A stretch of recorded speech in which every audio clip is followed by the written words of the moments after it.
আসসালামু আলাইকুম viewers, welcome to my channel Sumi's delicacy. ডেওয়া একটি দেশি টক ফল, ভিটামিন সি, এ ও ডি সমৃদ্ধ এই ফলটি এখন প্রচুর পরিমাণে বাজারে পাওয়া যাচ্ছে। ডায়াবেটিক রোগীরাও খেতে পারেন নিশ্চিন্তে। আজকে আপনাদেরকে সুস্বাদু ডেওয়ার ভর্তা করে দেখাবো। চলুন শুরু করা যাক। ডেওয়ার খোসা অত্যন্ত পাতলা, এটা হাতে চিমটি কেটে কেটেও পরিষ্কার করা যায়, আবার ছুরি দিয়েও করা যায়। ছুরি দিয়ে করলে একটু তাড়াতাড়ি হয়। খোসাটা পাতলা হওয়াতে খুব সাবধানে ছুরি দিয়ে করতে হবে, না হয় ফলের অংশ এর সাথে চলে আসবে। ধৈর্যের সাথে আস্তে আস্তে করে পুরা খোসাগুলো তুলে নিতে হবে। নানা রকম দেশি বিদেশি ফলের ভিড়ে এখনকার বাচ্চারা এই ফলটি প্রায় চেনে না বললেই চলে, তাই একবার হলেও এই ফলটি বাসায় আনবেন।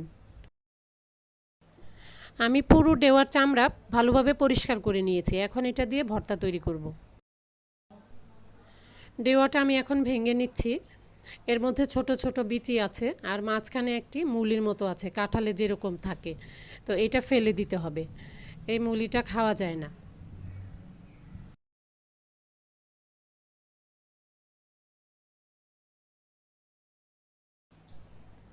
এখন দিয়ে দিচ্ছি টালা মরিচের গুঁড়া হাফ চা চামচ পরিমাণ। দিয়ে দিচ্ছি টালা জিরার গুঁড়া 1/4 চা চামচ পরিমাণ। আপনারা চাইলে এটা নাও দিতে পারেন।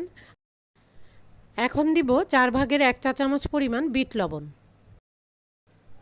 আধা চা চামচ পরিমাণ লবণ। এই ডেওয়াটা খুবই টক, তাই আমি এখানে 1 চা চামচ পরিমাণ চিনি ব্যবহার করছি। আপনারা চাইলে এটা অ্যাভয়েড করতে পারেন। সব একসাথে ভালোভাবে মেখে আমি ভর্তা তৈরি করে নিচ্ছি।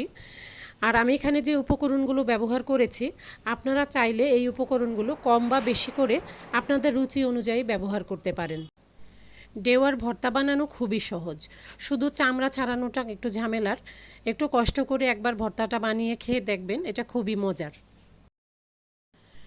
ডেওয়ার ভর্তা খাওয়ার জন্য একদম রেডি।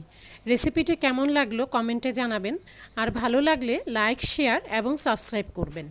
পরবর্তী ভিডিও নোটিফিকেশন পেতে পাশে থাকা বেল আইকনটি বাজিয়ে রাখবেন। আজ এখানে বিদায় নিচ্ছি। সবাই খুব ভালো থাকবেন। আল্লাহ হাফেজ।